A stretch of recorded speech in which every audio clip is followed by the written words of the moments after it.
kami punya aplikasi di lapangan. Nanti ketika sudah di lokus masing-masing atau di desa masing-masing, hubungi kepala desa. Kita juga punya PKB, penyuluh keluarga berencana. Itu akan menjadi partner teman-teman. Dan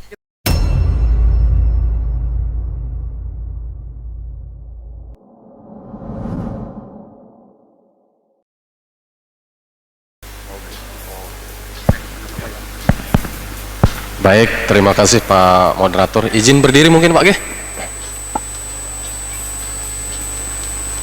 Bismillahirrahmanirrahim. Assalamualaikum warahmatullahi wabarakatuh. Alhamdulillahirrabbilalamin. Assalatu wassalamu ala asyrafil anbiya'i wal mursalin wa ala alihi wa sahbihi ajma'in, amma ba'du. Tentu syukur alhamdulillah kita bisa bertatap muka di pagi hari yang insya Allah luar biasa ini. Insya Allah kita semua mudah-mudahan dalam keadaan sehat walafiat. Saya di ruangan ini mungkin hampir 4 atau 5 kali berdiri di kegiatan atau acara yang persis sama. Ketika saya disuratkan oleh kepala kantor kami untuk mengisi materi ke kampus, seolah-olah dejavu namanya. Pernah dengar dejavu nggak? Dejavu itu seolah sesuatu yang sudah terjadi bertahun-tahun yang lalu, bahkan puluhan tahun lalu, dan seolah-olah hari ini terjadi lagi gitu. Dan ternyata boleh saya panggil teman-teman aja ya, teman-teman atau adik-adik. Dejavu itu bisa membuat semangat kita kembali gitu. Artinya ketika pada masa itu tak ada di usia 19 tahun misalnya, sekarang kita misal berusia 30 tahun, seolah-olah semangat kita sama persis dengan usia kita pada saat 19 tahun. Sehingga pepatah Prancis itu memang perlu kita sesekali mengingat masa-masa di mana kita bersemangat untuk menggali lagi potensi kita. Sehingga saya sekali lagi ketika ditugaskan ke kampus, saya sangat senang sekali. Bahkan saya bersemangat, bahkan tidak sabar untuk menunggu hari di mana saya bisa bertemu dengan teman-teman mahasiswa. Baik, yang kami hormati Bapak Ibu dosen selaku hari ini menjadi fasilitator kami sehingga bisa berada di tengah-tengah adik-adik sekalian. Baik, saya mohon maaf sebelumnya, di jalan tadi ramai sekali. Mataram itu sekarang sudah hampir mirip dengan Surabaya, mirip dengan Semarang, mirip dengan Medan dan lain sebagainya. Dan mungkin beberapa tahun lagi akan mirip dengan Jakarta. Macet dia kalau pagi-pagi, bener nggak? Macet sekali. Sehingga kalau kita punya alokasi dari kantor kami ke sini, kalau normalnya itu bisa 10 menit sebenarnya, tapi kalau pagi bisa 2 kali lipatnya, 10 kali 2, 20 menit, bahkan lebih. Baik, mohon maaf kalau sesekali saya rada-rada batuk karena memang sebulan ini ke Dompu, ke Bima, terakhir kemarin ke Sumatera Selatan, dan insya Allah minggu depan lagi akan balik ke Sumbawa Barat, lanjut ke kota Bima. Jadi kami sangat senang sekali karena program yang ditawarkan oleh kampus untuk kami sharing dengan teman-teman atau adik-adik ini sangat relevan sekali dengan apa yang akan menjadi output atau tujuan daripada program BKKBN, yang tentu notabene ini adalah salah satu tujuannya bagaimana nanti melakukan upaya-upaya percepatan pembangunan kependudukan kita. Jadi kalau berbicara BKBN, ada 2 amanah yang diberikan oleh negara. Negara dalam hal ini adalah Bapak Presiden. Satu, itu yang disebut dengan program Bangga Kencana namanya. Pembangunan keluarga, kependudukan, dan keluarga berencana. Disingkat Bangga Kencana. Bangga Kencana itu banyak sekali. Di situ ada pernikahan usia anaknya yang harus kita stop, harus kita perangi. Kalau boleh bahasa ekstrimnya, harus kita halau dia, karena akan berdampak jangka panjang untuk pembangunan sumber daya manusia kita ke depan. Kemudian amanah yang kedua yang disebut dengan stunting. Pernah dengar kata stunting nggak?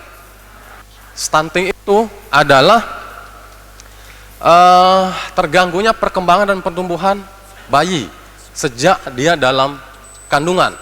mulai dari masa konsepsi sampai dia berusia 2 tahun. Itulah yang disebut dengan 1000 HPK, 1000 hari pertama kehidupan. Kalau seorang bayi selama 1000 hari pertama kehidupannya tidak dilakukan intervensi yang tentu ini akan berpengaruh kepada bagaimana kelanjutan dia ke depan. Contoh misalnya, kenapa dikatakan stunting? Begitu dia lahir, diukur oleh ibu bidan atau pak dokter, panjang badannya kurang. Berapa standarnya panjang badan kalau baru lahir? Dikatakan normal? Kurang lebih sama dengan 48 cm. Kalau kurang dari itu berisiko stunting. Kemudian kalau beratnya berapa? Idealnya 2.500 gram atau 2,5 kilo. Kalau dua indikator ini masih kurang dari angka ideal, maka dia berisiko stunting. Tapi stunting itu terjadi mulai dari terjadinya konsepsi. Makanya kita punya 4 sasaran. Itulah nanti yang teman-teman nanti lakukan juga pendampingan di lapangan, di lokus KKN-nya. 4 sasaran itu siapa? 1, catin atau remaja. Teman-teman ini termasuk remaja tahap akhir yang juga statusnya catin, ya enggak? Calon pengantin. Begitu sudah usianya ideal 19 tahun menurut undang-undang perkawinan, itu sudah masuk kategori catin. Atau di bawah 19 tahun itu masih remaja, itu juga harus dibekali. Sasaran kita 4 nanti di lapangan. 1 tadi apa? Remaja garing catin. Ingat, ini nanti teman-teman juga akan mendampingi. Dalam bentuk apa pendampingannya? Kami punya aplikasi di lapangan. Nanti ketika sudah di lokus masing-masing atau di desa masing-masing, hubungi kepala desa. Kita juga punya PKB, penyuluh keluarga berencana. Itu akan menjadi partner teman-teman. Dan kita punya TPK satunya nanti, tim pendamping keluarga. Terdiri dari 3 orang TPK itu di semua desa yang ada di NTB, sebanyak 1150 desa yang terdiri dari 12.000 TPK. 3 orang tim itu terdiri dari 1 ibu bidan, 2 kader PKK, 3 kader KB. Itulah partnernya teman-teman nanti berkolaborasi di tingkat lapangan atau di desa. Kemudian untuk catin ini kita tadi saya bilang ada aplikasi. Aplikasi itu disebut dengan LCMIL. Pernah ada dengar LCMIL? Elektronik siap nikah dan hamil. Jadi teman-teman, catin itu kalau mau menikah harus mengisi LCMIL. Menggunakan apa? Menggunakan smartphone. Siapa yang isi? Boleh diisi oleh TPK, tim pendamping keluarga yang tadi, terdiri dari 3 unsur tadi, bidan, kader PKK, dan kader KB. Dia yang isi. Atau kalau catin itu sudah canggih, punya smartphone, punya HP, dia bisa ngisi sendiri. Dan nanti setelah dia mengisi LCMIL, akan muncul 2 output. Nanti apakah dia ideal menikah atau tidak. Ada 5 pertanyaan yang akan diisi oleh catin perempuan. Pertanyaan pertama, berapa umurnya? Pertanyaan kedua, berapa lingkar lengannya? Pertanyaan ketiga, berapa lingkar pinggangnya? Pertanyaan keempat, berapa kadar HB-nya, hemoglobinnya? Pertanyaan kelima, apakah dia terpapar rokok atau tidak? Ketika salah satu ini terpenuhi, maka sertifikatnya otomatis berisiko nanti di hasil akhirnya. Kalau calon pengantin pria, pertanyaan cuma 1. Apakah dia merokok atau tidak? Kalau dia merokok, dia akan berisiko di situ tulisannya. Nah, pertanyaannya adalah ketika catin itu berisiko, apakah menikahnya dibatalkan? Kira-kira apa jawabannya? Tidak. Menikah tetap tidak boleh kita mencegah orang menikah. BKKBN sekali lagi tidak mencegah atau melarang orang menikah, tidak. Tapi ingat, ada syarat-syaratnya untuk menikah. Umurnya harus ideal dan lain sebagainya. Dan sekarang kita udah kerjasama dengan KUA, mulai dari pusat sana, Kemenak dengan BKBN sampai di tingkat desa ada KUA. KUA nanti boleh tahu namanya siapa, Dek? Zilda. Misalnya nanti saat akan menikah, Zilda ditanya sama KUA, mana sertifikat LC milnya? Oh belum, tolong isi sekarang. Disuruh ngisi, itu syaratnya untuk juga. Harus ada sertifikat LC mil. Nah, yang beresiko, apa saja indikator risikonya? Apakah dia kekurangan HB? Apakah lingkar lengan atasnya masih belum ideal? Lingkar pinggangnya belum ideal? Nanti teman-teman mendampingi ibu bidan dan 2 tim yang lain di lapangan untuk memberikan advokasi kepada Catin itu. Seperti apa solusinya? Apakah menikahnya jalan tapi tetap konsumsi obat dan lain sebagainya, sehingga dipastikan janinnya nanti ketika diberikan amanah untuk mengandung, dia udah sehat. Karena bagaimanapun ke depan sumber daya manusia itu tergantung dari sehat tidaknya yang hamil, ibu-ibu kita yang hamil. Kalau yang hamil sakit-sakitan, maka lahirnya juga nanti sakit-sakitan anaknya. Yang akan menanggung siapa? Negara yang akan menanggung. Ini salah satu program yang akan teman-teman dampingi juga di lapangan. Kemudian sasaran kedua siapa? Ibu hamil. Satu tadi Catin ya, sudah. Nanti bantu teman-teman kita di lapangan untuk bagaimana pengisian LC mil oleh Catin. Gampang. Untuk selevel teman-teman mahasiswa, 5 menit saja dilihat aplikasi itu udah bisa. Udah bisa. Itulah yang akan teman-teman dampingi nanti. Catin yang kira-kira tidak bisa mengisi gitu. Bagaimana cara detailnya mengetahui LC mil itu? Nanti tanya PKB kita, tanya TPK kita di lapangan. Insya Allah teman-teman mahasiswa cepat bisanya. Aplikasi itu sederhana, memang didesain untuk seorang kader pun cepat untuk bisa. Oke. Itu sasaran satu. Sasaran keduanya ibu hamil. Dipastikan ibu hamil kita itu harus sehat. Harus sehat dia. Minimal diperiksakan selama 6 kali selama masa kehamilannya. Itu yang nanti teman-teman data di desa lokusnya masing-masing. Walaupun slide saya tidak jalan, nanti intinya seperti itu. Kemudian dipastikan kalau dia misalnya kandungannya ada kelemahan, nanti diskusi dengan bidan yang ada di desa untuk bisa dirujuk ke Polindes, ke puskesmas atau ke rumah sakit supaya dijamin anak yang akan dilahirkan itu sehat. Itu 2 sasarannya. 3 sasaran siapa? Adalah ibu menyusui atau pasca salin yang baru saja melahirkan, yang menyusui. Itu nanti teman-teman melakukan sosialisasi, kampanyekan bahwa ASI itu sangat penting. Terutama ASI eksklusif yang 6 bulan tidak boleh dicampur. Itu hadiah dari Allah itu. ASI itu. Tidak ada pabrik satupun di dunia ini sampai hari ini bisa membuat kandungan yang ada di dalam ASI atau air susu ibu eksklusif. Tidak ada. Tapi kalau kita lihat sepintas teman-teman ini pasti ASI semua dulu waktu kecilnya. Sama dengan saya, ASI kata ibu saya, bahkan sampai 2 tahun. Tapi yang harus digarisbawahi adalah ASI eksklusif itu adalah yang 6 bulan tidak boleh dicampur dengan makanan apapun. Pisang, mau apapun makanan yang mahal-mahal jangan.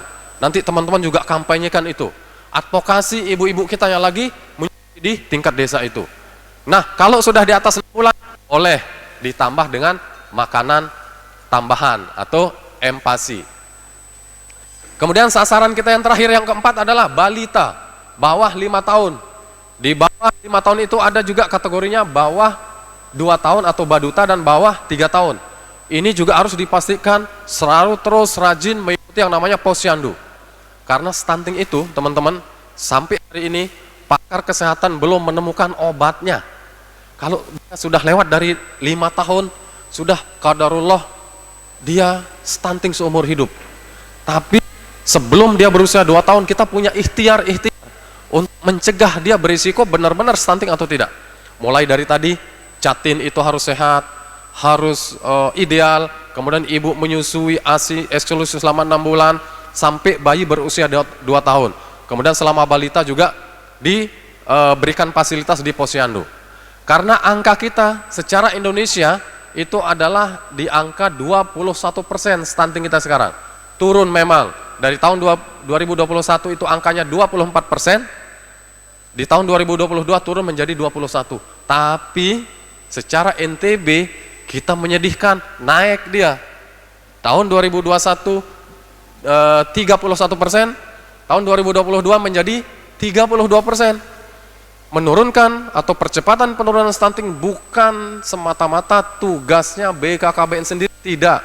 Ada Perpresnya, Peraturan Presiden nomor 72 tahun 2021 bahwa semua mitra kerja, semua dinas, instansi, termasuk kampus, punya tanggung jawab moral untuk sama-sama menurunkan angka stunting. Termasuk kampus. Makanya ada program namanya mahasiswa penting kita punya. Mahasiswa peduli stunting. Hari ini juga kami siang nanti akan mengajar 30 orang mahasiswa yang akan kita sebar menjadi ketua kelompok nanti di tempat KKN teman-teman. Sampai sini paham? Oke. Jika stunting ini tidak kita turunkan, karena standar WHO, World Health Organization, WHO itu ya, suatu negara masih bisa ditolerir angka stuntingnya itu minimal sama dengan 20%.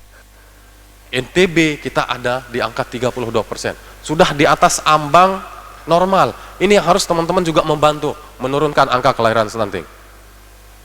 Apa bahaya stunting? Banyak bahayanya. Bahaya jangka pendek dan jangka panjang. Jangka pendek apa? Dia akan berpengaruh kepada pertumbuhannya. Bukan hanya pertumbuhan fisiknya, tapi pertumbuhan kognitifnya.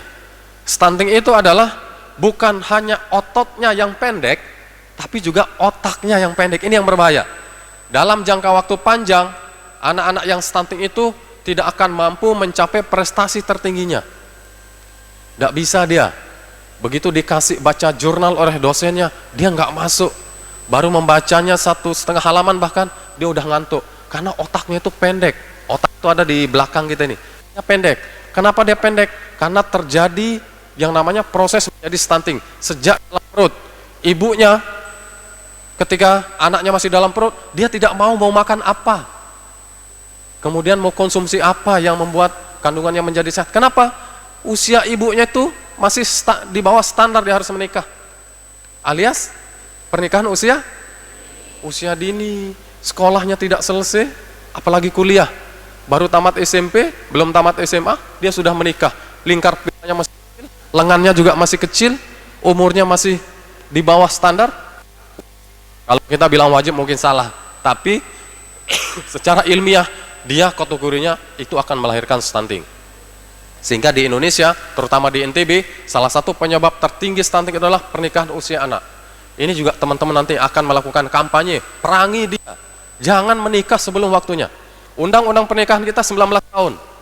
Sudah boleh menikah, silahkan. Tapi BKKBN melalui risetnya, penelitian dari para pakar kesehatan, idealnya adalah 21 tahun bagi perempuan, 25 tahun bagi laki-laki. Setelah diteliti teman-teman, usia itu sudah matang dia, secara psikis, secara mental sudah siap berumah tangga, secara fisik sudah bisa bereproduksi. Paham ya?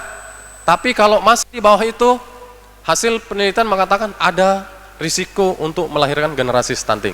Saya yakin ketika teman-teman nanti ketika sudah waktunya, sudah masanya menikah, pasti menginginkan hadirnya anak-anak kita yang ganteng, cantik, dan sehat, cerdas, ya kan? Tapi itu juga kita punya tanggung jawab, cukupkan dulu umur kita, baru kita menikah. BKBN sekali lagi tidak mencegah atau tidak melarang orang menikah, tidak. Silahkan menikah. Bahkan wakil presiden, kemarin kami di Sumatera Selatan ketemu wakil presiden, mendorong masyarakat kita untuk menikah ketika sudah waktunya. Kalau yang sudah ideal umurnya, yang sehat tidak menikah, rugi negara. Kenapa? Karena yang sehat, yang cantik, yang ganteng itu akan melahirkan generasi yang sehat juga. Kata pakar kependudukan namanya Profesor Malthus, suatu negara yang penduduknya banyak tapi berkualitas, dialah yang akan. Tapi suatu daerah atau negara yang penduduknya banyak tapi tidak berkualitas, itulah yang akan menjadi beban pembangunan. Ya enggak? Nah, oleh karena itu kita bisa menjadi negara maju nanti di tahun 2024 dengan catatan yang hari ini menjadi calon pengantin harus benar-benar sehat. Kalau hari ini tahun 2023, 2045 kurang lebih 22 atau 23 tahun lagi, yang lahir hari ini, yang lahir 1 tahun yang lalu akan menjadi pendongkrak pembangunan kita di tahun 2045. Karena kalau kita gagal tahun 2045 menjadi negara maju, selamanya kita menjadi negara berkembang. Bahkan kata pakar, kita akan turun statusnya menjadi negara miskin. Bayangkan, kita punya sumber daya alam yang melimpah, tapi kalau SDM kita tidak mumpuni untuk mengelola itu, maka selamanya kita tidak bisa berdiri di kaki sendiri. Kalau kita sebutkan datanya banyak, Kita punya tambang, jangan jauh-jauh ke Freeport. Kita ke Sumbawa Barat, di Dompu, di Sumbawa, itu tambang potensi kita luar biasa. Tapi kalau yang hari ini lahir stunting, yang akan mengelola tambang itu, saya yakin dia akan bersaing dengan orang luar. Data mengatakan hari ini tambang yang ada di Sumbawa Barat sudah dipenuhi oleh warga negara asing, warga negara China. Kenapa? Mereka dianggap lebih kompeten untuk mengelola tambang itu. Sementara orang-orang lokal, kita masih belum dikatakan kompeten. Isi kompeten itu ada 4 indikatornya. 1, knowledge kita, pengetahuan kita, itu masih belum dikatakan maju. 2, dikatakan kompetensi itu skill, keahlian kita harus ada. Kemudian 3, experience, pengalaman. Teman-teman ke lapangan ini adalah bagaimana menggali experience itu. Gunakan waktunya sebaik mungkin teman-teman. Kalau saya boleh memutar waktu, saya pengen balik menjadi mahasiswa dan ingin KKN. Di situ pengalaman kita bisa gali. Yang keempat, indikator kompetensi itu adalah attitude kita, sikap kita, akhlak kita. Nanti ketika teman-teman bertemu dengan warga masyarakat kita, tentu bagaimana berbaur, bagaimana menunjukkan kesopanan santunan, bagaimana menunjukkan bahwa kita adalah mahasiswa yang bisa menjadi contoh dan bisa menjadi teladan di masyarakat.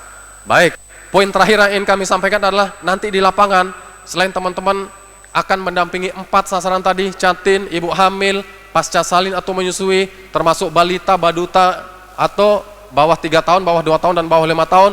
Nanti teman-teman akan bisa juga melalui program yang namanya Kampung Keluarga Berkualitas. Kita di 150 desa yang ada di NTB sudah meluncing yang namanya Kampung Keluarga Berkualitas. Di Kampung Keluarga Berkualitas itu salah satu upaya untuk percepatan penurunan kita. Karena kita diberikan amanah oleh Bapak Presiden, tahun 2024, tahun depan, harus turun menjadi 14%. Sehingga kita termasuk NTB adalah 12 provinsi yang prioritas, yang angka stuntingnya tinggi, bersaing dengan Papua, bersaing dengan Nusa Tenggara Timur, bersaing dengan Papua Barat, dan beberapa provinsi sebanyak 12. Kita termasuk yang tinggi, teman-teman sekalian. Oleh karena itu, BKKBN, kemudian dinas terkait, tidak akan mampu menurunkan angka stunting kita sampai 14% di tahun 2024 tanpa sentuhan tangan teman-teman yang notabene adalah orang-orang hebat. Karena teman-teman mahasiswa ini adalah disebut agen perubahan, harus bisa merubah perilaku masyarakat kita yang tadinya tidak baik menjadi baik, walaupun tidak sempurna, tapi ada perubahan ke arah situ. Salah satu contohnya nanti mengkampanyekan bahwa usia ideal menikah itu adalah 21 dan 25 tahun pada remaja-remaja kita yang ada di desa, sehingga teman-teman buta nantinya menjadi prototipe, menjadi contoh dan teladan, karena suara mahasiswa itu didengar dia. Saya pernah menjadi mahasiswa, 2 kali menjadi mahasiswa, dan insya Allah pengen jadi mahasiswa lagi untuk melanjutkan sekolah lagi. Dan sekali lagi pesan saya terakhir bahwa kompetensi itu tidak kita raih dengan cara instan, teman-teman sekalian. Kompetensi itu kita kejar dia. Yang tadi, ada yang mencatat, yang 4 tadi kompetensinya itu apa? Isinya knowledge, skill, experience, dan attitude atau sikap. Itu bisa kita miliki dengan cara belajar. Salah satunya adalah menggali potensi kita dengan cara bukan jenjang-jenjang pendidikan sampai setinggi-tingginya. Insya Allah ketika nanti pada masanya, karena usia, mohon maaf, rata-rata lama sekolah kita tahun ini sampai tahun ini masih 7,6 tahun. 7,6 tahun. Tamat SD tapi tidak tamat SMP. Warga kita di NTB. Banyak profesor kita iya, doktor kita iya, magister kita banyak sekali, apalagi sarjana. Tapi ingat, yang tidak tamat SMP lebih banyak dari itu. Oleh karena itu, rata lama sekolah kita harus kita kampanyekan juga di masyarakat. Minimal kalau sama sekali tidak bisa melanjutkan, minimal lah SMA lah atau D3 masyarakat kita. Sekarang masih kondisi kita tamat SD, tidak tamat SMP, atau kelas 2 SMP sudah drop out. Itulah yang melakukan pernikahan usia anak yang tidak melanjutkan SMA ini, atau yang putus sekolah SMP. Nah, karena dia usianya masih anak-anak, melahirkan anak-anak juga, stunting anaknya, menjadi beban pembangunan. Bayangkan kalau yang 100 orang lahir, ada angka stunting kita 32 orang, Kalikan 1000 yang lahir berapa jadinya? Kalau 1000 yang lahir, kalau 32%, sekitar 320 orang ya. Kalikan total kelahiran kita misalnya di NTB sebanyak 10.000. Masya Allah, negara akan bertumpuk melalui daerah, upaya-upaya bukan hanya membangun di sisi yang lain, tapi masih mengurus masyarakatnya yang tidak sehat. Ya, kapan lagi kita mau maju? NTB kalau di ranking kita masih nomor berapa ranking kita? Ada yang tahu? Di NTB? 29 dari 34. Berarti dari bawah nomor berapa? Nomor 6. Ya enggak? Di bawah kita siapa? Papua Barat, NTT, Kalimantan Barat, Kalimantan Utara, provinsi yang baru terbentuk. Baru kita. NTB, kita harus berjalan bahkan berlari lebih cepat untuk mengejar ketinggalan kita dari yang lain. 3 indikator yang mengukur maju tidaknya negara, teman-teman. Maju tidaknya sebuah daerah. 1, kualitas pendidikan kita. Sudah baik atau tidak? Sudah banyak yang sekolah atau tidak? 2, kesehatan. Masih banyak yang stunting enggak? Masih banyak ibu yang begitu melahirkan meninggal enggak? Masih banyak bayi yang mati ketika dilahirkan enggak? Itu menjadi indikatornya. Yang ketiga, ya beli kita yang diukur. Jadi 1, itulah yang disebut dengan indeks pembangunan manusia. Teman-teman ini harus di luar kepala. 1, kesehatan kita. 2, pendidikan. 3, daya beli atau ekonomi. Itu menjadi indikator pengukuran maju tidaknya sebuah negara. Kita kalau di dunia dari 191 negara, kita peringkat 114, masih jauh. Singapura yang negaranya kecil, kalau penduduk Pulau Jawa itu kencing, kalau bahasa kasarnya, kencing di Singapura, tenggelam Singapura itu saking kecilnya. Tapi jangan salah, kalau bicara SDM, dia nomor wahid dia di Asia Tenggara. Kemudian kalau berbicara salah satu contohnya adalah pertahanannya. Kalau kita punya kapal tempur 150, dia sudah punya 350 kapal tempur. Kecil, penduduknya lebih banyak Pulau Lombok daripada Singapura. Daerahnya lebih kecil dari Pulau Lombok daripada Singapura. Tapi SDM-nya melejit, dia yang menguasai teknologi, dia yang menguasai sebuah peradaban atau kemajuan zaman. Dia yang menguasai. Kenapa? Karena SDM-nya tidak ada yang stunting. Singapura itu adalah salah satu negara yang angka stuntingnya paling rendah di dunia. Sedangkan Indonesia, kita masih tergolong stuntingnya tinggi. Mungkin itu pengantar dari saya. Isi slide ini kalau saya baca satu persatu, tidak akan membutuhkan waktu yang lama. Apa yang saya sampaikan tadi adalah poin-poin yang akan teman-teman nanti lakukan di lapangan. Jadi, saya review sekali lagi, ada 2 amanat BKBN oleh negara diberikan. 1, tadi program Bangga Kencana, pembangunan keluarga, kependudukan dan keluarga berencana. Di situ ada pernikahan usia anak yang harus kita stop, harus kita kampanyekan dan lain sebagainya. Yang kedua, yang sedang kita perangi adalah yang namanya stunting. Inilah yang teman-teman nanti akan mendampingi siapa kira-kira yang berpotensi stunting, mulai dari dia catin, mulai dari dia yang lagi hamil, yang sudah pasca salin, sampai dengan balita. Yang akan nanti teman-teman melakukan kolaborasi dengan yang namanya TPK tadi, tim pendamping keluarga. Ada ibu bidan, ada kader KB, ada kader PKK. Dan ada penyuluh keluarga berencana kami yang ada di setiap desa. Dan pastinya teman-teman harus sowan dulu dengan kepala desa. Karena kepala desa itu adalah ketua tim percepatan penurunan stunting di tingkat desa. Kalau di tingkat kabupaten, wakil bupati dan wakil wali kota menjadi ketuanya. Di provinsi, wakil gubernur menjadi ketua tim percepatan penurunan stunting. Di tingkat nasional, wakil presiden menjadi tim percepatan penurunan stunting kita. Baik, mungkin itu yang dapat kami sampaikan sebagai stimulan untuk kita berdiskusi. Ketika nanti ada waktu untuk kita tanya jawab, boleh. Akhir kata kami akhiri, semoga apa yang saya sampaikan ada manfaatnya buat kita semua. Mohon maaf. Sekian, wassalamualaikum warahmatullahi wabarakatuh. Waalaikumsalam warahmatullahi wabarakatuh. Terima kasih Pak Sten atas materinya. Dipadatkan oleh beliau, banyak yang ingin disampaikan, cuman karena masalah waktu jadi terpaksa disampaikan dengan cara yang singkat. Silakan rekan-rekan yang ingin bertanya tentang program-program BKKBN ini. Isu stunting itu memang sudah jadi isu nasional teman-teman sekalian. NTB salah satu provinsi dengan angka stunting yang cukup tinggi, nggih, Pak. Nggih. Ada yang mau bertanya?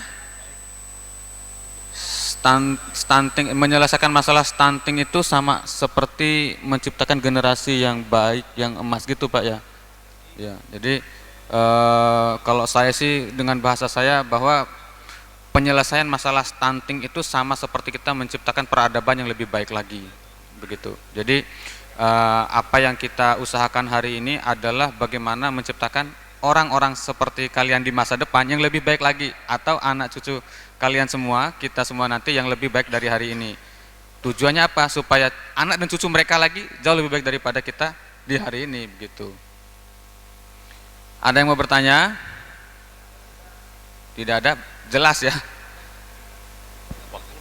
Waktunya masih Oke, ada. ini harus kita paksa bertanya Pak. Dari sana satu, di tengah satu, di kiri satu. Silakan. Silakan. Satu. Di tengah ada? Oke, dua di pinggir. Oke, ya. Dua dulu silakan.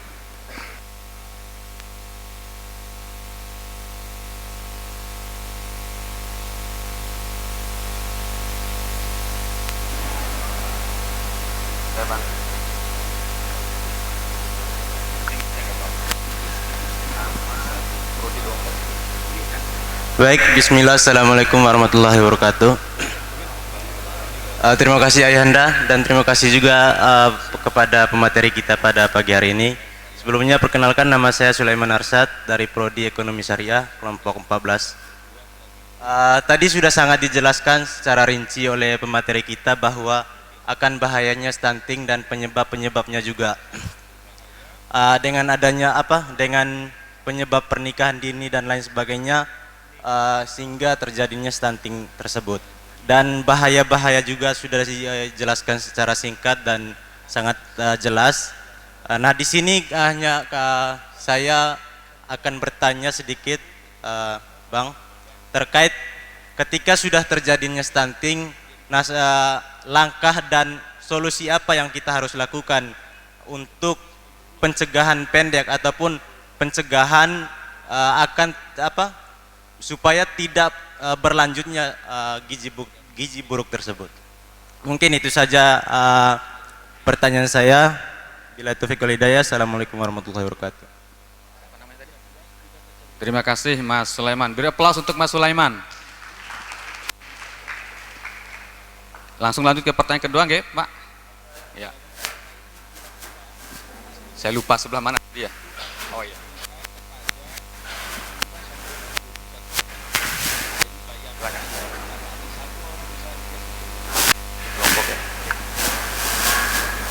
Oke, baik.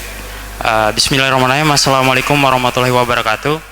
Mohon izin Pak, saya perkenalkan, nama saya Aprianto Saputra dari program studi S1 Teknik Pertambangan. Saya dari kelompok 13. Saya ingin menanyakan terkait dengan program BKKBN ya Pak ya, yang dimana nanti ketika kita berada di lapangan atau di lokasi KKN, nah di sana terdapat ada suatu program BKKBN yang sudah terlaksana. Nah, apakah kita sebagai rekan mahasiswa ini tetap menjalankan program kerja tersebut atau bagaimana? Nah, ketika kita melaksanakan program kerja tersebut, apakah kita melakukan bersurat kepada pusat BKKBM atau tidak? Nah, kira-kira seperti itu pertanyaan dari saya, Pak. Terima kasih. Oke. Terima kasih. Sudah dua penanya, Pak. Monggo, Pak. Baik, langsung saya respon Pak ya. Ada dua pertanyaan. Itu siapa yang satunya Pak? Mas siapa tadi ya? Aprianto Saputra. Kita kasih tepuk tangan buat dua orang teman kita, termasuk Sulaiman. Ini pertanyaan bagus sekali. Jadi kalau sudah stunting, apa solusinya? Stunting itu memang tadi saya katakan belum ada obatnya teman-teman sekalian. Oleh karena itu satu-satunya obatnya adalah upaya preventif kita. Kita cegah dia sebelum terjadi. Cara mencegahnya seperti apa? 2 tahun atau 1000 hari pertama kehidupan itu harus benar-benar dioptimalkan untuk bagaimana cara-cara kita supaya calon bayi ini sehat. Itu yang saya katakan tadi. Ketika dia seorang ibu itu sudah dikatakan mengandung oleh dokter atau bidan oleh siapa, harus diasup dengan makanan yang bergizi. Tidak makan mie instan, tidak makan pop mie, tidak makan junk food. Boleh, mungkin, tapi sesekali. Jangan setiap hari itu menjadi makanan pokoknya. Apa yang harus dimakan? Bahwa sesuai dengan konsep isi piringku. Isi piringku itu apa? Ada sayurnya, ada dagingnya, sesekali daging. Kalau misalnya tidak punya duit untuk beli daging, ya sekali seminggu, sekali 2 minggu itu harus ada dagingnya. Yang paling murah meriah adalah harus banyak protein hewaninya. Apa yang paling murah dan meriah? Telur. Ya, telur itu juga program kami. Kami sekali seminggu mengumpulkan 2 butir telur. Nanti akan terkumpul belasan ribu telur, itu yang akan kami bagikan kepada yang berisiko stunting. Kemudian yang harus dimakan banyak apa? Makan kelor itu, teman-teman. Kalau dulu makan kelor itu sesuatu yang tidak bergengsi, sekarang dicari sama orang kota sekalipun. Kelor itu punya nilai kandungan gizi yang luar biasa, yang ada di halaman depan rumah kita, ada di halaman belakang rumah kita, bahkan sebagai pintu pagar kita, itu adalah kelor. Terutama saya lihat di teman-teman di Bima, Sumbawa, Dompu, yang punya halaman luas, itu kelor itu ditancap aja itu, jadi kita punya gerbang.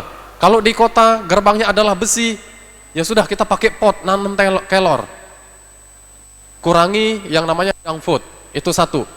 Kemudian kalau sudah dikatakan stunting, misal udah umurnya lewat 5 tahun ya, mana Sulaiman katakan? Kalau sudah dia lewat 5 tahun, memang qadarullah sudah nasibnya dia stunting. Tidak bisa diobati dia, teman-teman. Dicegah bisa. Yang tadi saya sampaikan yang akan menjadi prioritas teman-teman nanti di lapangan, 4 itu yang menjadi sasarannya.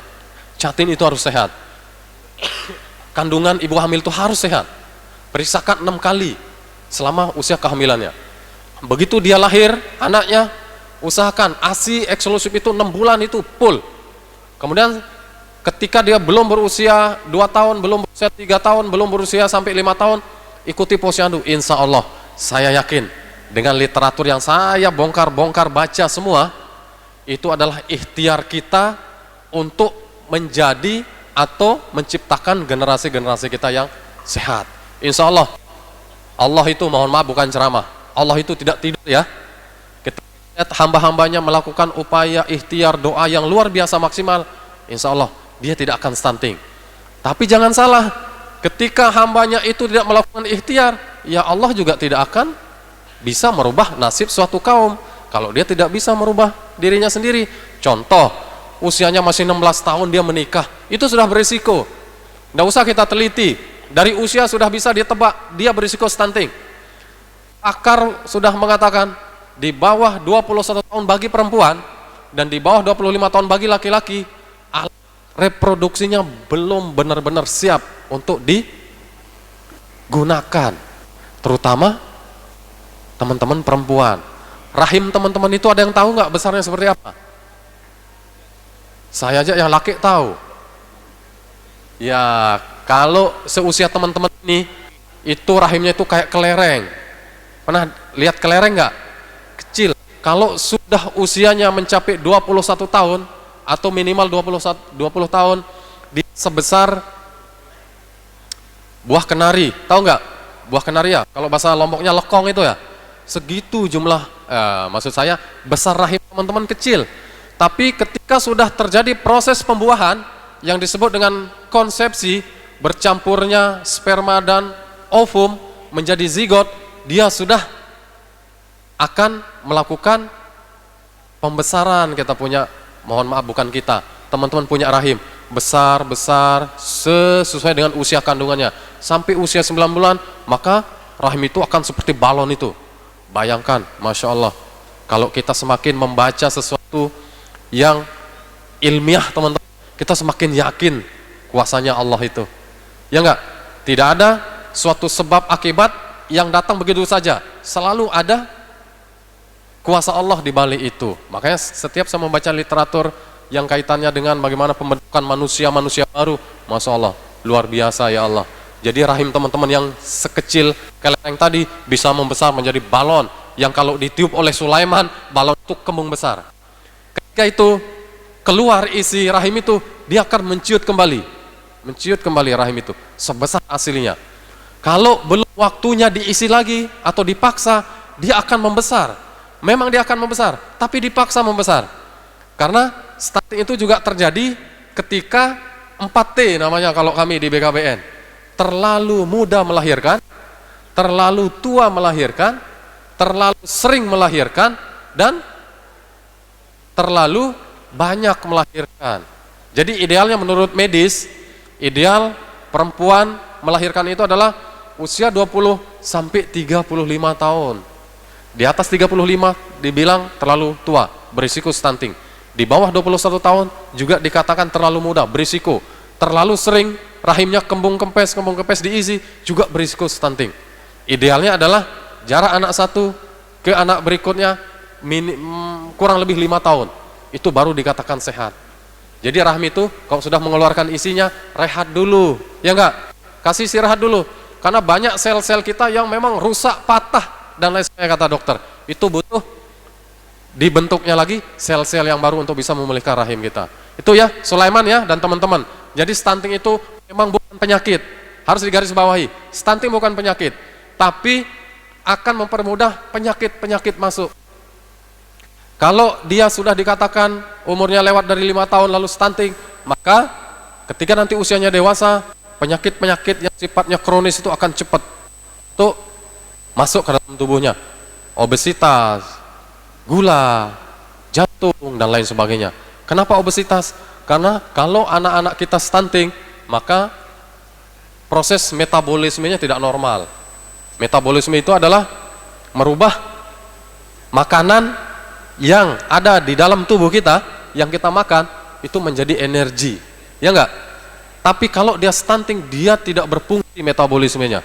Maka makanan yang masuk itu bertumpuk menjadi lemak, menjadi gula, dan lain sebagainya. Tidak menjadi energi. Sehingga anak-anak kita yang stunting, walaupun makannya banyak, dia akan lemes. Dia tidak menjadi energi, tidak menjadi tenaga. Jelas ya, Sulaiman ya? Oke, itu dia. Jadi nanti kampanyekan sama masyarakat, stunting itu belum ada obatnya sampai hari ini.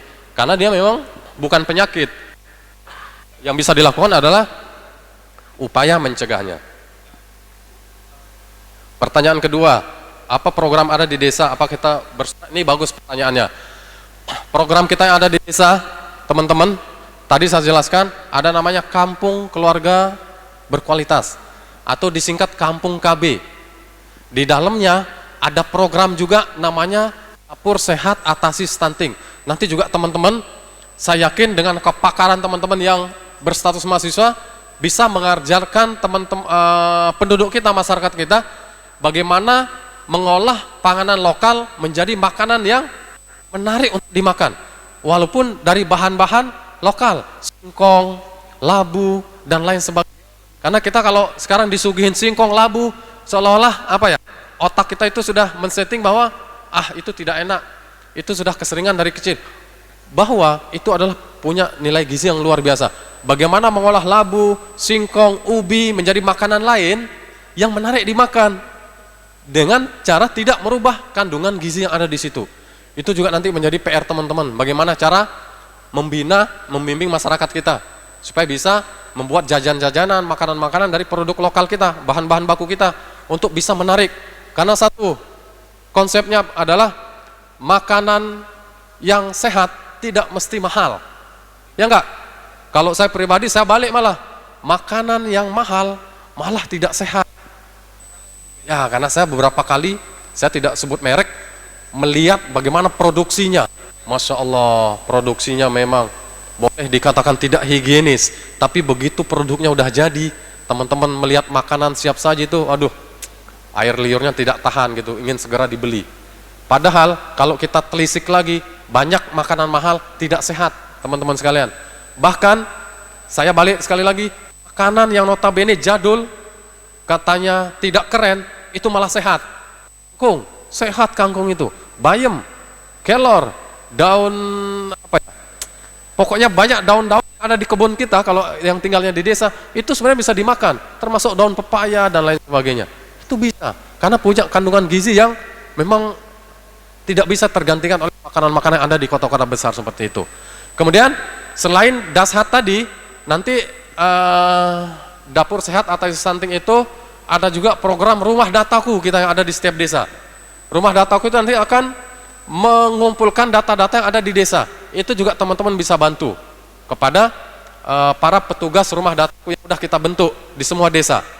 Ada ketuanya dan ada 4 anggotanya, terdiri dari para kader itu.